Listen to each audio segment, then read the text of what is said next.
everyone, it's Shane Kanto, your Wasteland Reviewer, and welcome to the Wasteland, my weekly show where I take a deep dive into a particular film, or maybe a sixth of a film this week.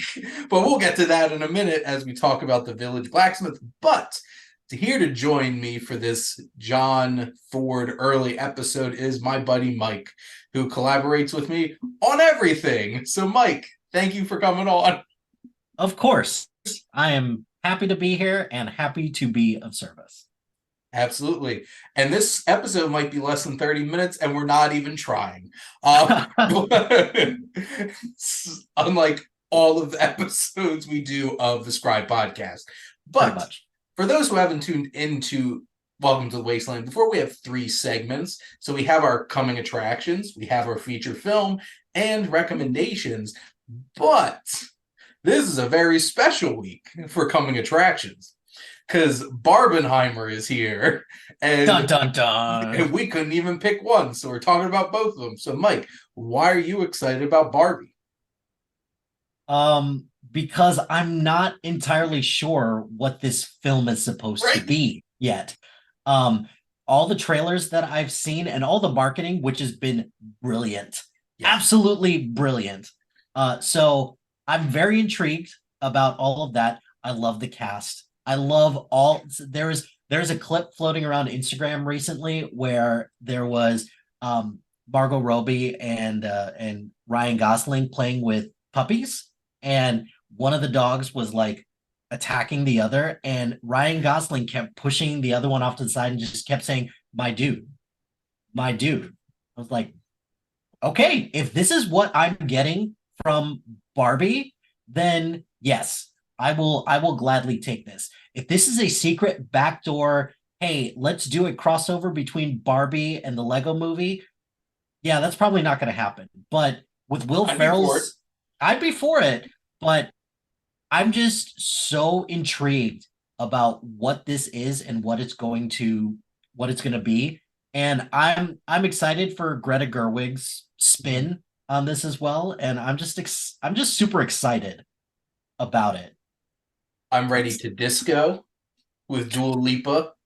I am ready to feel the most like gothy teenage angst with Billie Eilish, and whatever the hell Nicki Minaj is going to bring to the table. The soundtrack is insane. The cast is insane. This movie looks insane. And you're right, we have no idea what the hell this movie's about. But I'm getting like Forky vibes. I'm having like existential crisis of like who I am.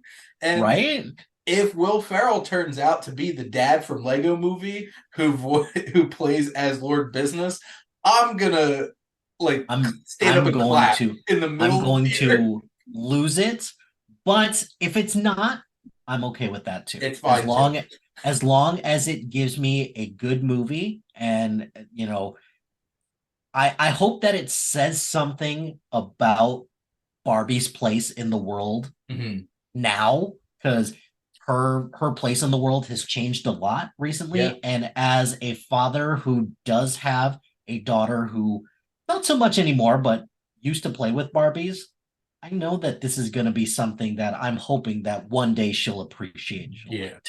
Well, and coming from the writers of Greta Gerwig and Noah Baumbach, this kind of has to be about something, because and that's what's so fascinating is like this is such a fascinating partnership, the two of them, and this is like, I'm hesitant nowadays of big indie art directors jumping into bigger budgeted movies, because I don't need I'd rather see Taika. I love Ragnarok, and I really like Love and Thunder a lot more than most people, but I want to see more Jojo Rabbit, Hunt for the Wilder People. I want that Taika Waititi. This seems like the perfect way to transition Greta Gerwig into some. Well, I guess technically Little Women was that first, not on this scale. But this is so many people have their eyes on this, and the marketing campaign's insane. Good for you, Warner Brothers. For sure. Now for something completely different. Um, so I know I'm seeing both of these on Saturday, Mm-hmm. and unfortunately Barbie first. Uh, Okay. and no time for Barbie brunch in between.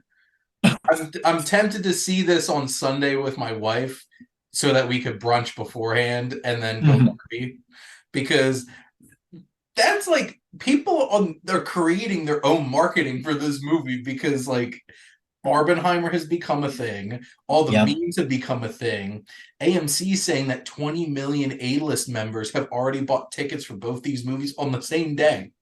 See, and this this is what movies need to become. They need to become events because Mm-hmm. I tweeted about this recently about how Bob Iger was like all these uh Marvel Disney Plus shows are the reason why Marvel movies aren't doing so well at the box office. I'm like, no, no, it's a reason. It's not the reason. Yeah. And one of the reasons I listed off was ticket prices and concession prices right now are outrageous. Yep. And if I am shelling out, the last movie I went to with my daughter, I shelled out over $60 for 2 tickets and all of the concessions for a movie that I was like, I enjoyed it, but it's not going to be something that I'm going to continually go at. And my daughter fell asleep during it too. Was it Ruby So Gilman?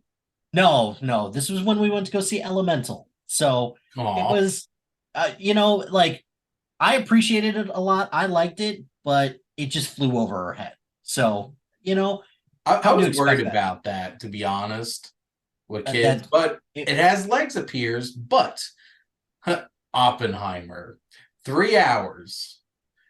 And this is so fascinating because this is like Barbie has its marketing, Oppenheimer has its marketing. very And much. those trailers, every time, like I'm white knuckling it in the theater every time one of those trailers comes on. And Mike, why are you excited about Oppenheimer? Christopher Nolan and the subject matter as well is that call it, I guess you can call it controversy that Christopher Nolan has said that Oppenheimer is one of the most important, or if not the most important out there in history, and he's got a point. I'm not sure the most important, but he's one of the most important, and he's one of the most important for one of the most destructive things ever created Yep. as well. So um I'm very curious to see how this is going to do, considering that from a box office standpoint, the summer hasn't been that great. And for a heavy subject like what Oppenheimer is presenting to us, I'm just very curious about, is this going to, like, the prestige audience is going to want to Yeah. see this movie. Film lovers are going to want to see this movie because they're very curious, and then also the trailers all look fantastic. Yep. Is your general moviegoer going to want to see this? Because like Tenet didn't do great at the box office, and part of that was pandemic based. I Yeah. concede that, but I think also part of that was because your regular audience was like, I don't get it. It was too far. And that Warner Brothers giving him a blank check at $250 million to make 10, and I don't think was a good idea. Well, it's starting not to become a good idea for anybody. Well, when we're having flops like Indiana Jones that cost $290 million, Fast X domestically not doing well, costing $290 million, it still has like 600 something $million worldwide, because Right. I think they know their audience at this point. Yes. But like it's not sustainable. And even like Mission Impossible cost $290 million. It made 235 worldwide. And I hope that it has some good legs, because to be perfectly frank, what the hell's coming out the rest of the summer after Barbenheimer? How That's dare going you to excite people to actually go to the movies. Oh, well, if that's the barometer, yeah, okay, that's fine. But you know, plus who's marketing this stuff now that the actors are on strike as well? So Yeah. we're just left with trailers and Disney characters walking on red carpet now. Yeah. Are we gonna have Because four 4 Ninja Turtles actually just, at the premiere for the new Teenage Mutant Ninja Turtle movies? I don't know. Question. Oh, and that's going to be a shame because, like, out of everything, I think the Teenage Mutant Ninja Turtles movie is probably the most exciting thing coming out the rest of summer. I don't have a whole lot of faith in Haunted Mansion making a ton of money. I just think it's too niche of a ride at this point to be putting out in today's market. Blue Beetle, I feel like, is going to crash and burn. It's going to make you sad. It's going to make me sad because I like the cast of it. I like the character. It's interesting. I just think that it's just going to get caught in the stink that is the DCEU. And it looks too much like a generic origin story wise, that, like, I watched the movie, like the trailers, and I'm just like, it seems like it's like, well, kid finds thing, turns him into superhero, and we've seen, yeah, we've seen this before, probably better in the DCEU with Shazam, but like, I don't know. I'm very curious. I'm very intrigued about it. It could be fun, similar to how like Moon Knight, kind of had that same relationship with, with the god there. So I don't know. Yeah. I could be interested. I feel like quality doesn't even matter at this point. It's just what's going to get a buzz. Because like, I think Oppenheimer, I'm confident that this is going to be a great movie. Oh, I'm confident in that too. It's 3 hours. It's a biopic. It's like dark and like depressing. I think a lot of people who are doing the whole Barbenheimer thing because the memes are going to be really disappointed when they show up for the second movie and sit there for 3 hours and realize like this is super depressing. So hopefully they do that one first. So yes, then they can pick me up. I agree. But I'm excited for Oppenheimer. I'm a big Nolan fan. It's just a matter of hopefully it's a little less of too out there, which I think it's a biopic.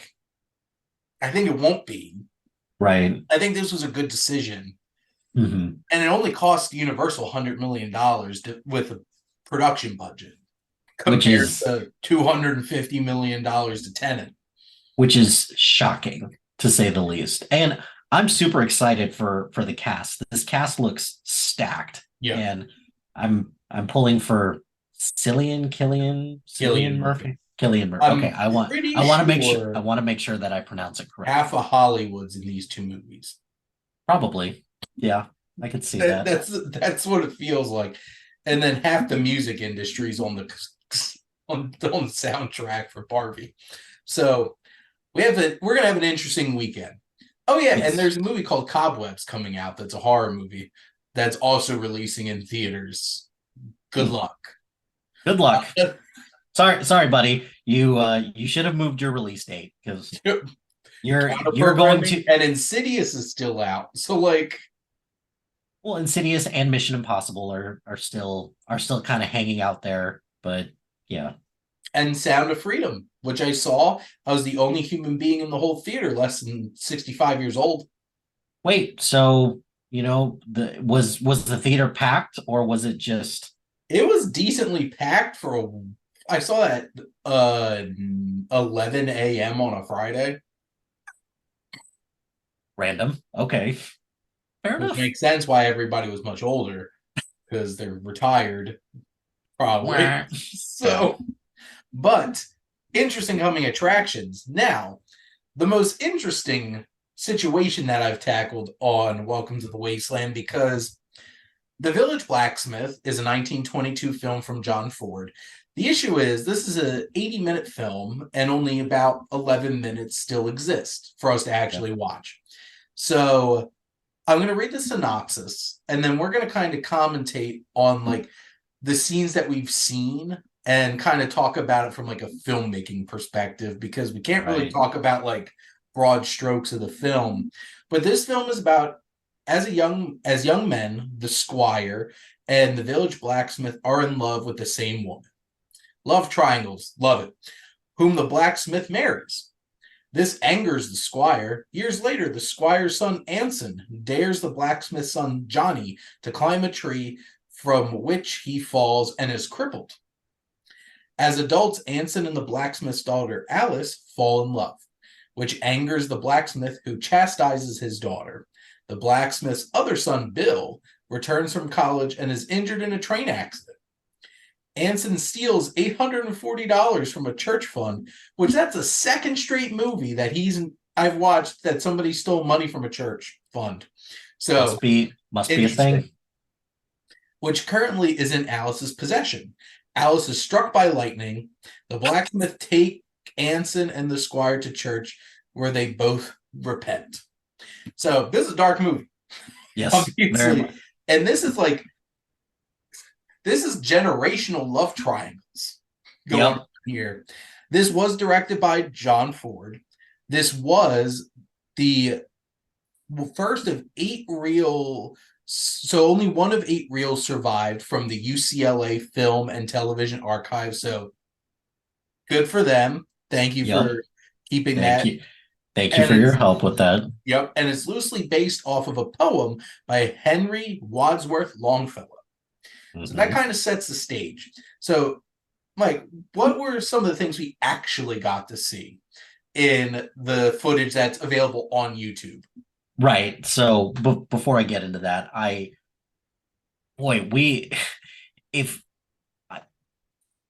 it's just funny because they drop you like towards the end of this and you're just kind of wondering, it's like, what on earth happened before all of this happened? What led up to this point? What led up to this point? Because I don't watch a lot of silent movies per se, but there's some heavy stuff going on here. So, some of the scene, like I thought the whole thing with the lightning strike for the tree, that was actually pretty cool, just with the fire all around and just like trying to keep everything in frame and focus.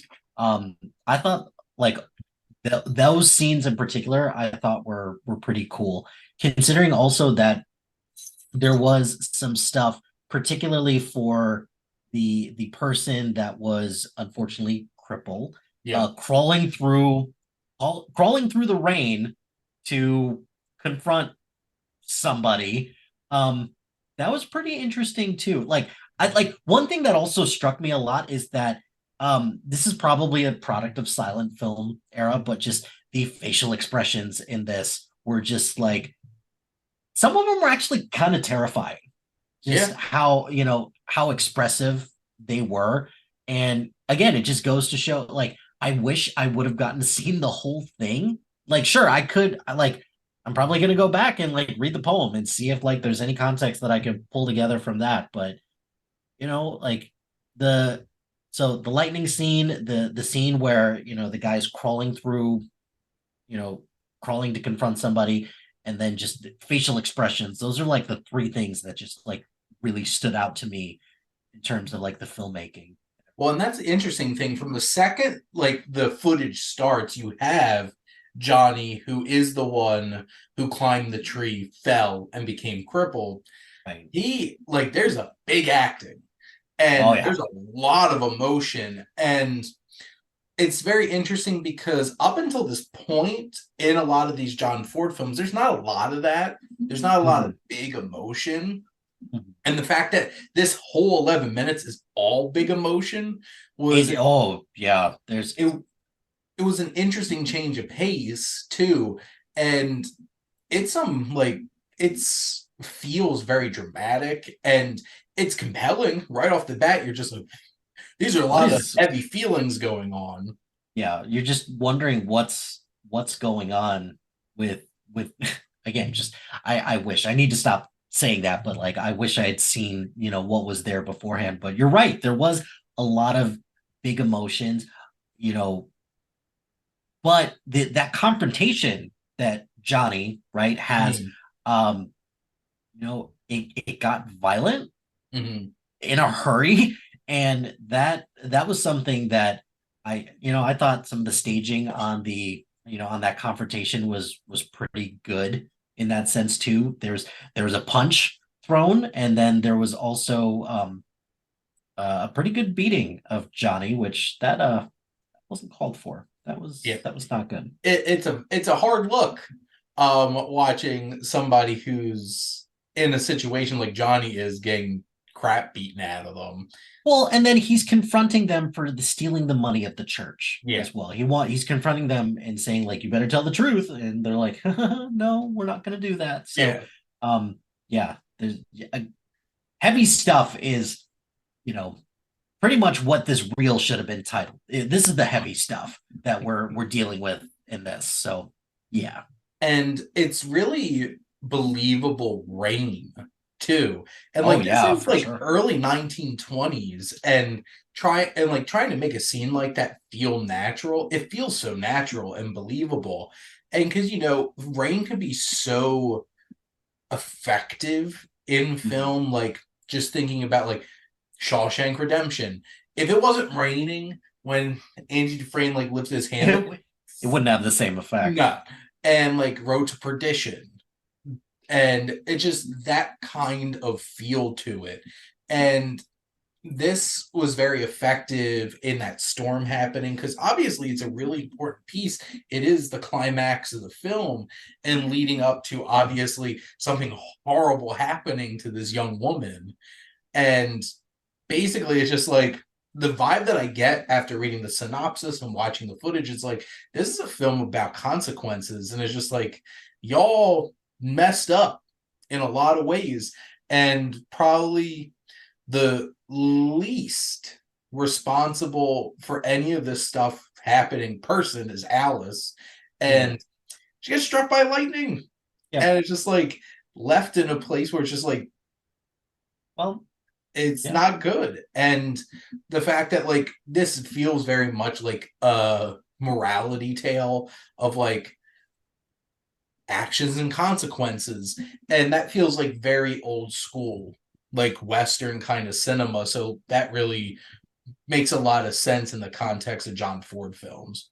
It also feels, like to kind of piggyback off the consequences thing, it just kind of goes to show just these grudges between families that just kind of continue to grow, beyond like the initial conflict. Yeah. And it just continues to grow, and like why pass that down to your generations when it has nothing to do with them? It's kind of like a Hatfield and McCoy's I'm type of saying the situation. same damn thing. Yeah. We're on the same page, Mike.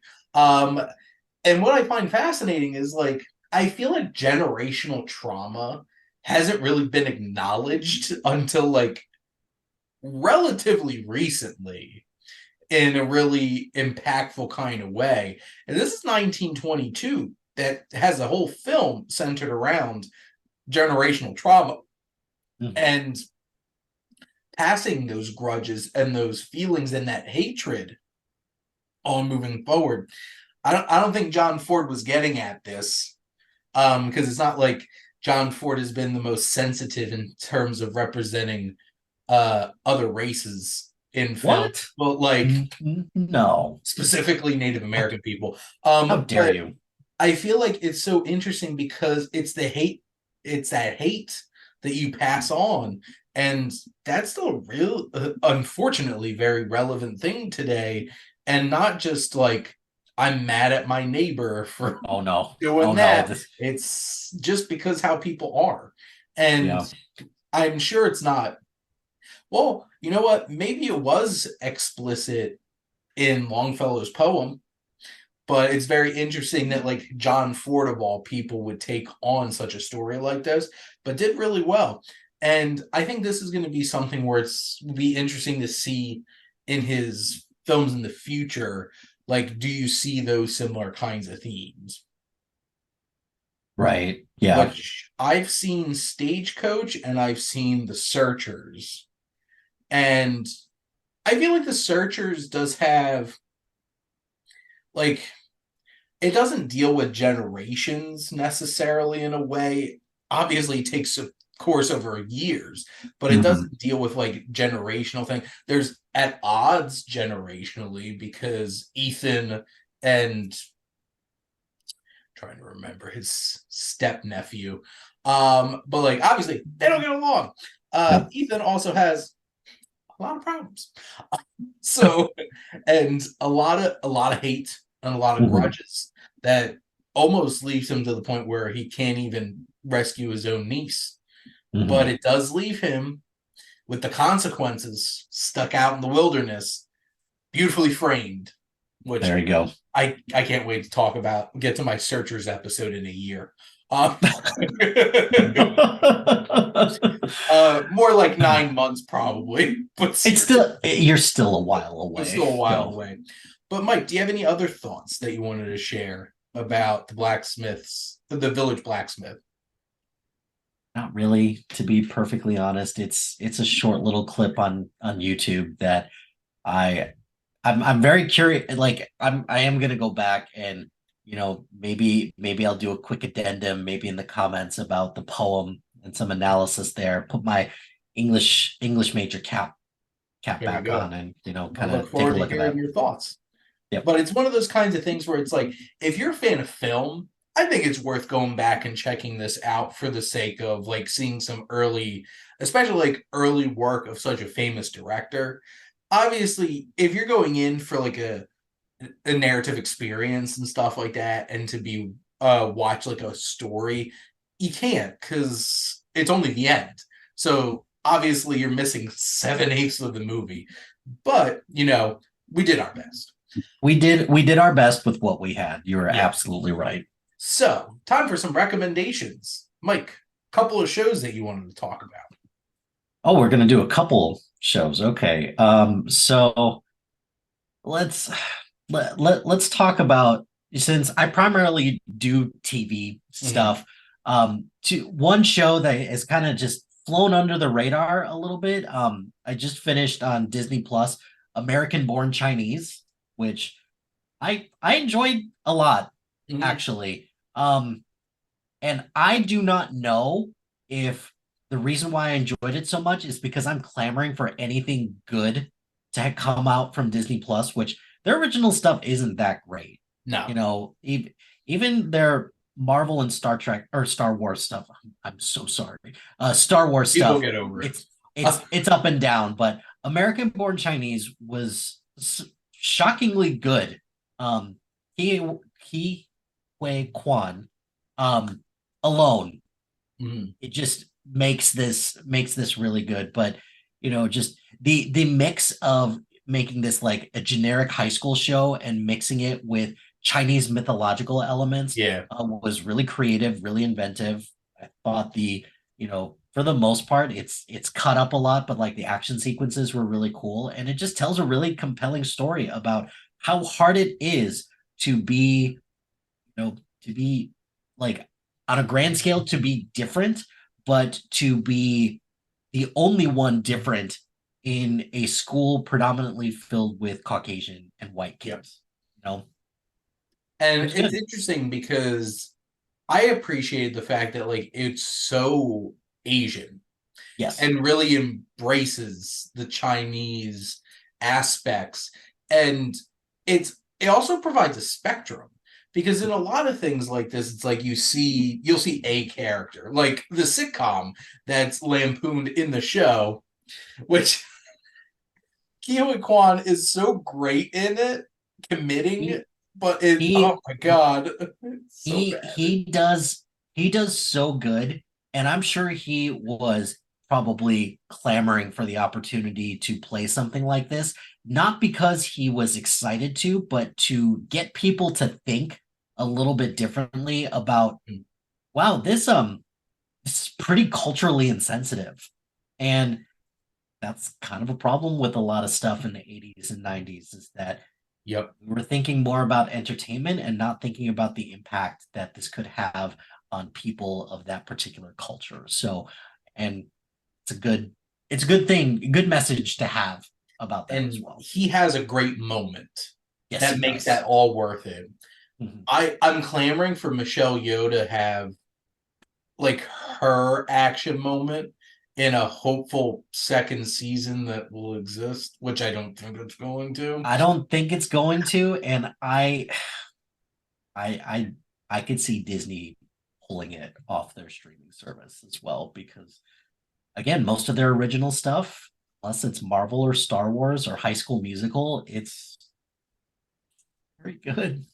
It's a shame. And because like I loved the mythology of it all and the different layers of the martial arts and like the different like creature characters and stuff like that. I thought that was all really cool. And like you still got like pretty standard kind of coming of age stuff. And real MVPs of the show, his parents. Oh yeah, There's for sure. so much to unpack about his parents and their relationship. I love that part of the show, and it just kept getting better as we got to know them more, especially his dad. Once they started pulling back layers on him, that was so great. Yep, for sure. And the other one, also about family. Also very much about family, and now for something completely different. I'm highly recommend Righteous Gemstones, the most recent season. We're on what, season 3? Yeah, yep. Season 3 right now. And we were talking about this earlier about this is exactly the type of show HBO needs right now. Yes. When you have the heavy-handed Succession and the comedy Barry just ending, and then just this whole disaster that was The Idol. It makes me hate, like, I have a playlist of, like, I listen to mostly older music. I'm that kind of person. But, like, I have a playlist like, oh, I listen to new things too. And that's the name of the playlist. And I have a few The Weeknd songs on it, and then it came on, and my mood completely changed. I'm like, The Idol ruined The Weeknd for me. And I'm like, damn it. I host trivia on Wednesdays, and one of the songs during the music round was the Academy Award nominated song from 50 Shades of Grey that The Weeknd did, and it just feels, I was listening to it, it's like, I love this song, but now that, I've kind of experienced The Idol, now it feels kind of gross. It's like, I'm going to rewatch Uncut Gems. And now that I know who The Weeknd is, because I didn't know who The Weeknd was when I watched that in theaters, and just be like, I want Howard to beat the shit out of this guy. But anyway, but what came in? Praise to save us. Exactly. Righteous Gemstones. That's exactly. We need some comedy right now, and we need, something enjoyable. And the Righteous Gemstones, the past 2 seasons have definitely delivered on that. Got a little heavier with season 2, but not like Barry, like 2/3 of Barry heavy, but it still gets heavy and dark, but it still retains the fact that it is a comedy through and through, because it's hilarious. And I love what this has to say about religion, mega churches, and just the nature of just kind of the perils with that, but also what it can bring to other people too. What I think is so interesting about this season is pitting the big mega church evangelical like Christians that are the Gemstones and a militia and doomsday preppers, and them both like the doomsday preppers questioning their religious validity and just being like, to look in the mirror. And that's what's so interesting about, and it's so funny nowadays, a little bit of Steve Zahn and everything. It's great. Yes, that was a pleasant surprise in the trailer. I was like, yes. Yep. Absolutely, yes. And the show delivers great interludes, and that was one of the more recent episodes. I would watch a spin-off show. Oh yeah. The kids younger and having Eli, Amy Lee, and Baby Billy. Baby Billy. How Baby Billy was introduced in this season. Oh, all gonna have a payday. Just so good. Like, you think you could get rid of me? Shutting me up, sending me to a resort, paying me tons of money, and telling me to shut up. And it's just like, Oh my god. Walton Goggins is Just so great so in good. everything. And Mhm. like I have a whole new appreciation for him in like the Hateful Eight. Because Oh like yeah, for sure. as Mannix and just Baby Billy is one of the funniest characters on television. And how this season's like shaping up to deal with artificial intelligence and just the dynamic of like Eli trying to like retire and just being like and there's some emotional heavy moments in this season, like the new episode that I won't spoil it. There's a moment with Eli that sheds so much light on him as a person Mm-hmm. in relation to his kids. And like this kind of breakup going on between Kelvin and Keith is just breaking my heart. And Mm-hmm. it's just like I just want them to be together For because they sure. should be. But like this show's great. And BJ, I cannot wait for the last couple episodes of the season because like where this all blows off is gonna be crazy. But great show. One of my favorite things about a Monday because I don't watch this on Sunday night because I watch it with my wife and she goes to bed way before 10 o'clock. So like I watched it right when I got home from work today. But for a couple of my recommendations, I definitely haven't recorded one of these episodes in a little bit, so I definitely have plenty. Is a new movie, watch list movie, one of my movies. So, new movie. I've seen better recently, but I thought I would shout out Psycho-Pass Providence, which is new anime. I've never watched the show, but it's like Minority Report adjacent, where it's Ooh. like they have detectors to show your emotional stability and as that becomes to shake, you're more likely to potentially commit a crime. So, Oh, like, okay. then the police Interesting. act on it. This is like, it goes big scale. There's some crazy action sequences in it, too.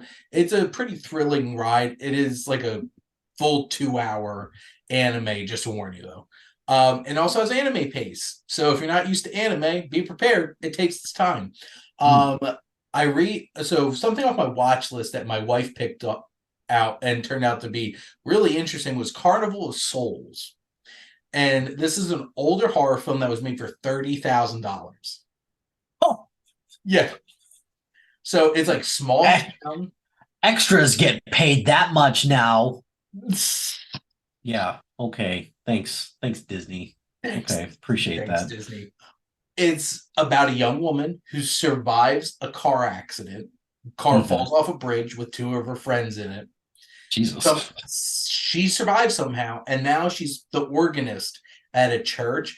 And there's a rundown carnival that keeps like luring her in, and she keeps Oh. seeing this ghoulish figure popping up everywhere.